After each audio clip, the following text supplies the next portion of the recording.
Ulrich, bonjour, pardon. Franck, bonjour. Bonjour, Tanguy. Allez. Ce matin, on va évoquer justement les dernières actualités à la Cour constitutionnelle. Et comme la semaine écoulée, ça a repris avec les 7 sages qui ont, ma foi, rejeté les recours portés devant eux. Hier, le parti Les Démocrates proposait justement de remettre en cause la décision de la Sénat qui a publié une liste provisoire faite essentiellement de 2 duos pour la présidentielle de 2026, précisément d'avril prochain, ce que les 7 sages n'ont pas trouvé vraiment pertinent. Franck, appréciation. Oui, appréciation. Les décisions qui ont été rendues par la Cour hier, d'une part, il y a eu des recours qui ont été déclarés irrecevables, mais l'essentiel à retenir, c'est que la Cour a donné raison à la Sénat. Et cela vient, disons, je ne sais pas, en l'état, s'il y a d'autres voies de recours, mais je sais qu'au niveau de la Cour, des précisions sont données et on peut voir clair.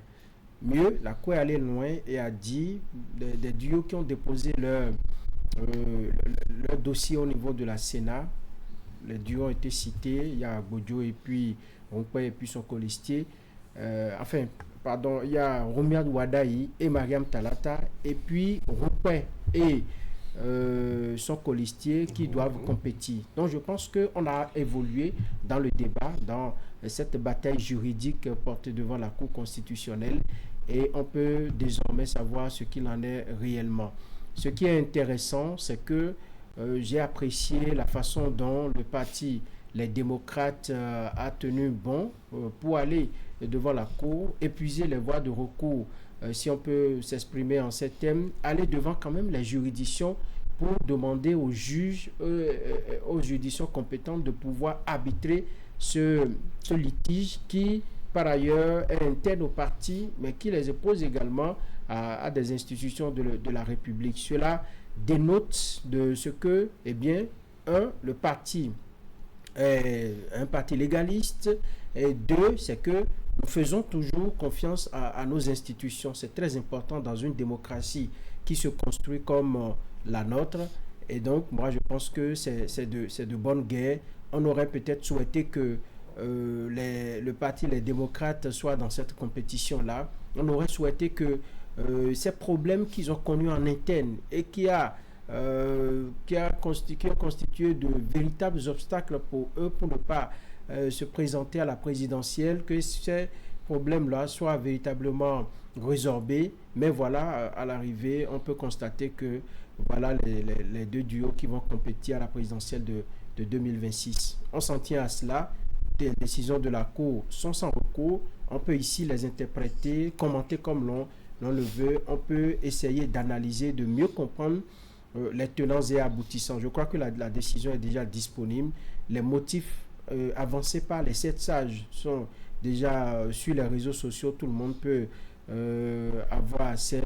On prend note et on avance. On verra bien la suite du processus, Tanguy. Oui, Ulrich, on a quand même que le parti demandait à la Cour de constater quand même que la Sénat n'a pas pris suffisamment le temps de permettre à ce que le parti Les Démocrates épuise les voies de recours en matière, donc, je dois dire, de saisie de la justice, quitte à faire revenir le dernier parrainage qui revient, mais il est allé de façon très précipitée. En tout cas, c'est l'impression du parti, très précipité dans l'application, je dois dire, de la décision du juge du tribunal de Cotonou. Les choses sont allées très vite, mais la Cour a pensé que tout va bien dans le meilleur des mondes. Ouais. Vous avez bien fait de mettre l'accent sur cette précipitation qu'on a observée au niveau de la Commission électorale nationale autonome, puisque dans son propre calendrier, un calendrier établi par l'institution chargée d'organiser les élections elle-même, dans ce calendrier, il était prévu que la liste provisoire des candidats retenus, des duos retenus, soit proclamée le 26 octobre. Et bizarrement, pendant qu'il y avait encore des contentieux devant les juridictions, subitement, on se retrouve le 23 en train de proclamer, de donner ses résultats provisoires. C'est vrai qu'a priori, on pourrait dire qu'il y a précipitation. Précipitation en ce sens que le calendrier est connu de tous et certains ont fait leur programme en fonction de ce calendrier, puisque ce n'est pas le Parti des démocrates qui a établi ce calendrier électoral, c'est la Sénat elle-même qui l'a établi. Qu'est-ce qui urgeait pour qu'on donne ces résultats provisoires alors qu'il y a un contentieux à l'instance? Là, véritablement, on peut, à tort ou à raison, l'interpréter de diverses manières.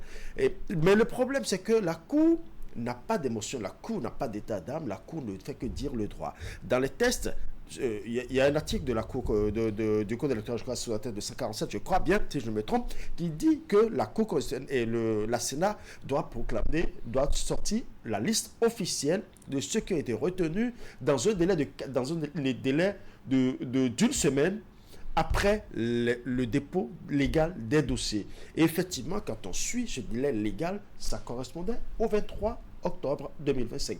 Donc, légalement, juridiquement, la Sénat s'est couverte en proclamant ses résultats, en donnant la liste provisoire dans cette période-là. Juste que on a constaté qu'elle avait elle-même établi un programme que tous les partis politiques sont en train de suivre, puisque la preuve, quand elle a dit qu'on doit déposer les dossiers dans une période donnée, elle n'a pas anticipé. Personne ne pouvait aller déposer les dossiers avant cette date-là. Donc, si elle a établi un programme, c'est parce qu'elle veut que ce programme soit respecté. Et si la Sénat elle-même piétine son propre chronogramme, ça pose un problème. C'est pour cela que je dis, à tort ou à raison, des gens peuvent mal interpréter.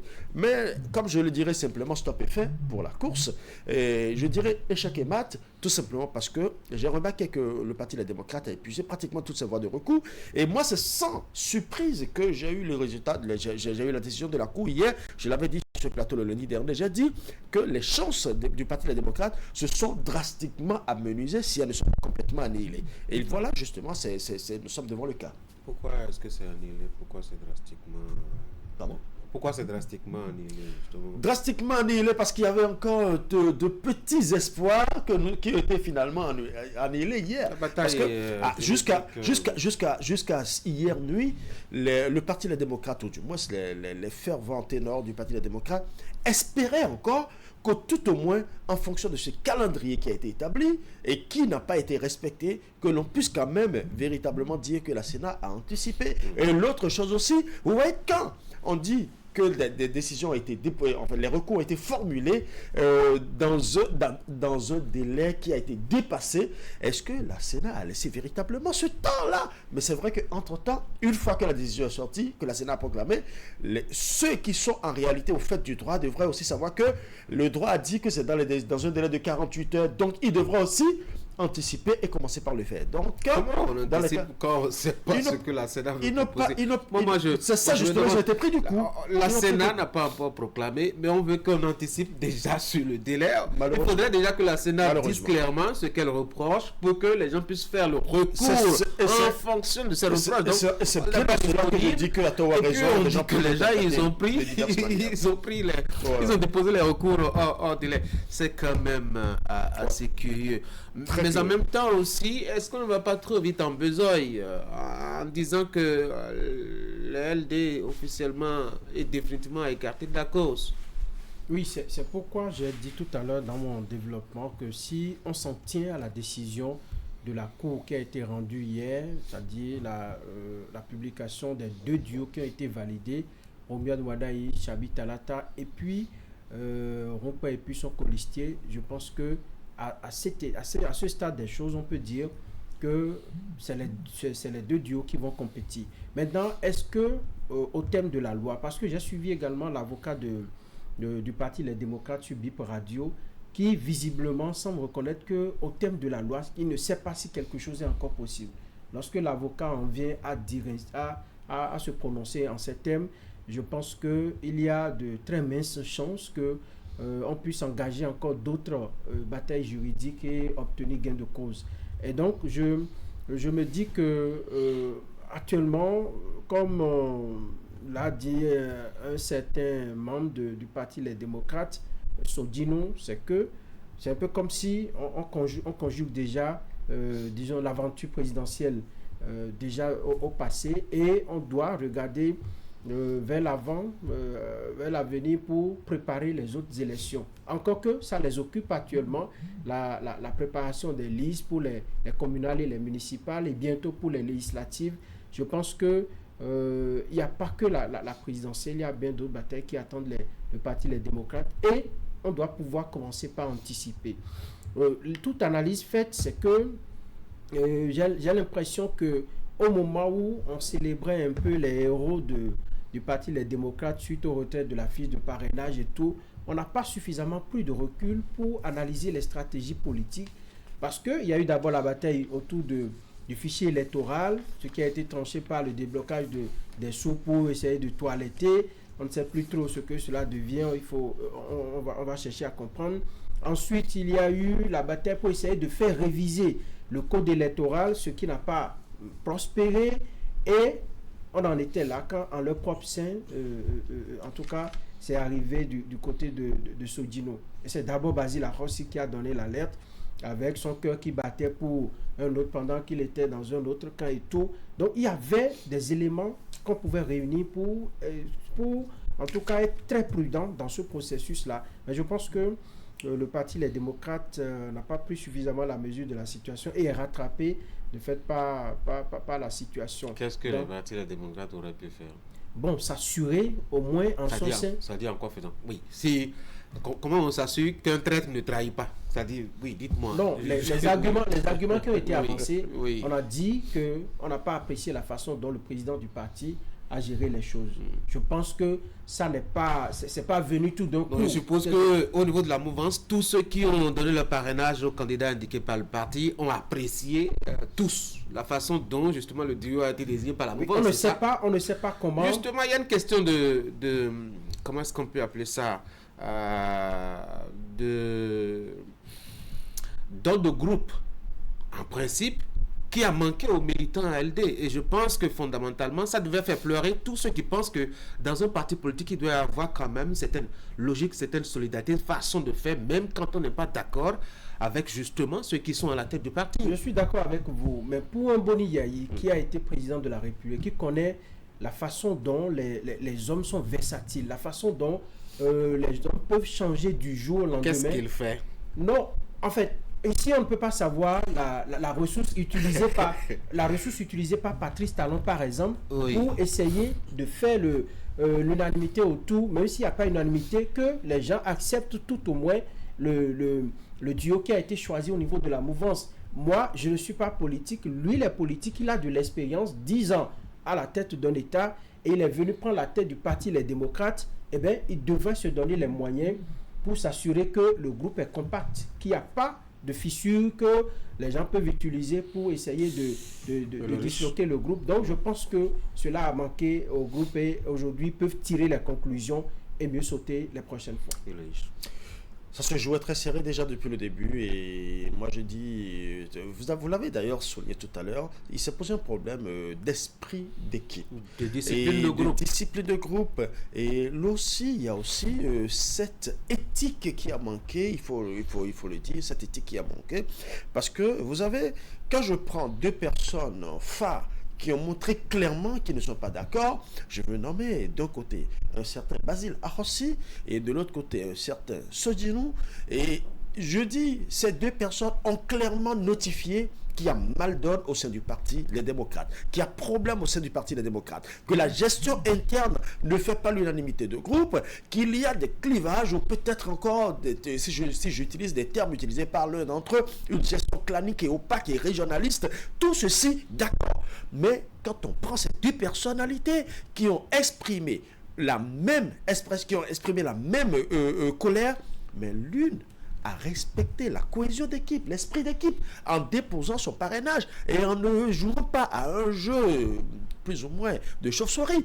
Mais l'autre a déposé officiellement et subitement demande de retrait de son parti, de sa fiche de parrainage.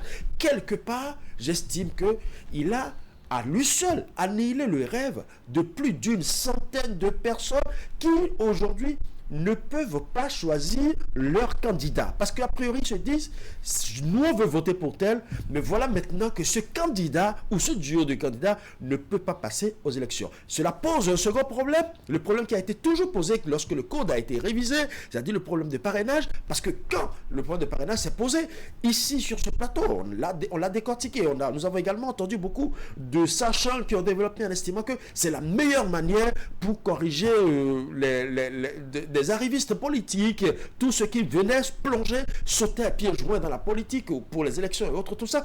Mais quelque part, ça empêche le peuple de choisir réellement le candidat pour lequel il veut choisir. Parce qu'à l'entame déjà, il y a des blocus qui empêchent certains de se positionner. On l'avait dit dans le temps, et ça s'est joué à quelques voix près, et les démocrates se sont retrouvés avec 28 parrains. Alors on avait 8 parrains, donc ça veut dire que c'était trop serré, et le jeu politique étant ce qu'il est, puisque le politiquement correct n'existe pas, les jeux politiques sains comme malsains se jouent entre eux. Donc a priori, on a eu le jeu qu'on a eu. On a eu Basile Arrosé qui a déposé sa fiche de parrainage, mais qui a dit, mais je ne soutiens pas votre candidat. Il l'a dit clairement, mais il a respecté la cohésion de groupe. Sodino a déposé sa fiche comme tout le monde, et personne ne le voyait venir, mais à la dernière minute, il a dit, écoutez, je reprends mon parrainage, parce que je ne suis pas d'accord. On peut ne pas être d'accord, et parce que la fiche est nominative, ça, je l'admets, mais quand il y a une question, parce que là, quelque part, sa réaction, il est libre de choisir, de choisir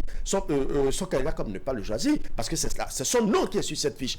Elle est nominative, mais qu'il comprenne aussi que c'est le parti qu'il est. C'est par ce parti qu'il est là. Le siège aussi, quelque part, lui revient au parti. Donc, a priori, tu peux ne pas être d'accord, mais à la limite, il faut quand même respecter la cohésion de groupe. Vous voyez, un seul parrainage, vous voyez ce que ça a créé. Actuellement, les chances du Parti des démocrates se sont complètement amenuisées ou c'est simplement anéanties. Donc, ça peut vous dire que juste un parrainage a émietté ou carrément annulé le rêve de tout un peuple. On peut continuer peut-être à espérer que le parti trouvera les moyens, en tout cas, de faire valider son duo, étant donné d'ailleurs la phrase... Vous y croyez toujours? La phrase...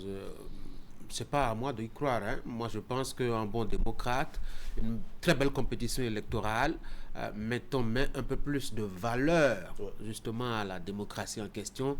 Et étant donné que la démocratie, c'est la meilleure des choses, des systèmes qui existent, qui favorisent justement le bonheur du peuple, en tout cas, c'est ce dont on nous a convaincus sur les bancs, et bien, c'est toujours bien de travailler justement à une très bonne démocratie. Je pense que les démocrates ont encore des cartes à jouer. Je crois que la Cour constitutionnelle, la semaine passée, avait dit qu'en l'État, elle ne trouvait pas moyen de contredire les décisions, notamment du tribunal de Cotonou. Donc, il suffira aux partis, les démocrates, de retourner devant, le juge du tribunal de Cotonou et de lui faire comprendre que sa décision n'est pas vraiment pertinente. Pendant ce temps, le processus électoral se poursuit. Voilà, pendant que le processus électoral se poursuit, de saisir les instances sous-régionales pour faire casser la décision du tribunal de Cotonou, quitte à contraindre maintenant la Cour constitutionnelle à faire admettre à la Sénat peut-être son duo. Enfin, il y a beaucoup de batailles qui peuvent se mener et j'espère qu'ils auront en tout cas le courage, le souffle, la chance, les espoirs, la ténacité, je ne sais plus quel mot, pour continuer jusqu'à bout cette belle bataille. Allez, on a l'espérance. Non, je n'ai aucun sentiment par rapport à qui que ce soit engagé dans ce processus électoral. Enfin, je ne sais pas si vous en avez. Moi, je suis journaliste. Moi, je suis journaliste. Je ne sais pas si vous en avez, vous autres, de toute façon. Allez, on va se prononcer sur ce qui s'est passé, notamment hier nuit à Abidjan. La commission électorale indépendante a donné quelques chiffres provisoires. Hein, j'insiste là-dessus, chiffres provisoires liés justement à la présidentielle de 2026, notamment d'octobre, et de ce week-end précisément. Et comme on pouvait s'y attendre, Franck, Alassane Ouattara est en tête. Il est en tête, sans surprise pour beaucoup d'analystes, parce que les principaux challengers qui pouvaient, disons, bousculer un peu, qui pouvaient faire trembler Alassane Dramane Ouattara n'étaient pas dans la course. Quand vous voyez un peu ceux qui sont alliés et ceux qui étaient en lice, c'était pas évident qu'il n'y avait pas la poigne nécessaire pour essayer de déloger Alassane Dramane Ouattara. Donc à l'arrivée, moi j'ai fait deux constats. Le constat que au niveau du vote, c'est vrai que il y a eu des des violences qui ont émaillé le scrutin par endroits. Mais j'ai l'impression que les Ivoiriens tiennent toujours à aller élire leurs dirigeants dans les urnes. Parce que, bon, quand on s'en tient aux chiffres annoncés par les institutions en charge de l'organisation, le taux n'est pas si négligeable. Le taux de participation n'est pas si négligeable. Deuxièmement, c'est que il y a toujours, lié à ces violences-là, des mécontentements qui sont toujours dans le cœur des Ivoiriens, qui ne comprennent pas parfois comment on peut en arriver à écarter tel ou tel. Mais à l'arrivée, je crois qu'on utilise les moyens légaux pour régler des problèmes politiques, et c'est ce que j'observe désormais en Afrique. On ne cherche peut-être plus à forcer les choses. On fait voter des lois par un parlement qui a acquis à sa cause, et puis on va dans les urnes, et puis on arrange tout, et puis ça marche. Ce qui est déplorable, c'est que au niveau de la Côte d'Ivoire, on aurait souhaité qu'après ces deux mandats, ou même le troisième, que Alassane Dramane Ouattara ouvre la compétition et que cela se déroule bien. Mais on n'est pas ivoirien, on ne sait pas. Ils ont leur réalité. C'est ce qu'ils ont voulu faire des lois de leur république là-bas. Moi, je souhaite que la suite soit bien gérée, parce qu'on se rappelle qu'en 2011, c'est après les élections que tout a basculé. Il faudrait que cette fois-ci, ce sont des peuples frères, nous avons des Béninois, des compatriotes qui vivent là-bas, que le peuple puisse jouir quand même d'une certaine stabilité, d'une certaine paix, parce que la Côte d'Ivoire en a besoin vraiment en ces temps-ci. Mais je pense que Alassane Dramane Ouattara trouvera le bon moyen, le bon bout pour conduire son peuple dans la paix. C'est sans surprise que nous avons eu ces premiers résultats ou ces premiers chiffres provisoires. C'est vraiment sans surprise, et on sait faut que dire la participation est autour de 50%. 50%, et que oui, mais Alassane Ouattara est autour de 85-86% de voix exprimées. Il ne faut pas s'en réjouir. Il ne faut pas s'en réjouir pour autant, parce qu'on sait que la Côte d'Ivoire est un pays qui est beaucoup plus attaché aux vertus démocratiques, aux valeurs démocratiques, et avoir un pourcentage qui n'atteint pas 60, je pense qu'effectivement, il y a eu beaucoup d'abstention, beaucoup de personnes qui n'ont pas voulu aller aux urnes pour exprimer à leur manière leur mécontentement. Et quand vous voyez un peu la manière dont les choses sont déroulées en amont, c'est-à-dire avant les élections, on sent qu'effectivement, on se croirait, à la limite, c'est moi qui le dis et je l'assume pleinement, dans un match amical. Donc, parce que les véritables dinosaures qui auraient pu véritablement faire trembler la reine Ouattara ont été légalement, ou entre griffes, légalement ou judiciairement écartés de la course. Et on nous dira simplement que ce n'est pas politique, que c'est judiciaire, que c'est la justice qui a parlé. Mais on a compris que finalement, souvent, on utilise de plus en plus le judiciaire pour pouvoir régler les problèmes politiques. En Afrique, Franck a si bien fait de le dire, d'ailleurs, tout à l'heure, effectivement, c'est ce qui se constate, c'est ce qui s'observe de plus en plus dans les États africains. Mais le plus important, c'est qu'il faut toujours penser à ce peuple-là qui a soif de la paix, qui a soif du développement, qui a soif de l'autonomisation, qui a soif d'une jeunesse beaucoup plus épanouie. Malheureusement, est-ce qu'on pense véritablement à cette jeunesse quand on commence par faire les jeux de coulisses qui, politiquement corrects, ne sont véritablement pas corrects?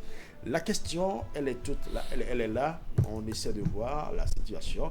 De toute façon, ce quatrième mandat, a priori, moi, je n'en doutais pas un seul instant. Et bon, ça commence par se concrétiser. On attend le résultat définitif de la CENI. De toute façon, ce sera vraiment un cataclysme électoro-politique que de voir le Conseil constitutionnel contredire la CEI au point de renverser la tendance actuelle, puisque, je dois le rappeler... il y a eu un cas pareil entre-temps. Oui, toujours dans le même pays, exactement. Mais je crois que c'est la situation exceptionnelle, mais en réalité exceptionnelle. Je ne crois pas qu'il y aurait une guerre civile qui va contraindre à chasser un président du pouvoir et à l'imposer par quelqu'un d'autre, au point de contraindre aussi le Conseil constitutionnel à revenir sur ses sur sa position et sa version. Paix à l'âme de Paul Yao Ndré, le président du Conseil constitutionnel dans le temps. Les gars, merci beaucoup. Mesdames et messieurs, on a volé beaucoup de votre temps. Il est déjà au-delà de 9 heures aujourd'hui. Vous avez juste à suivre la revue de presse juste derrière moi. À demain.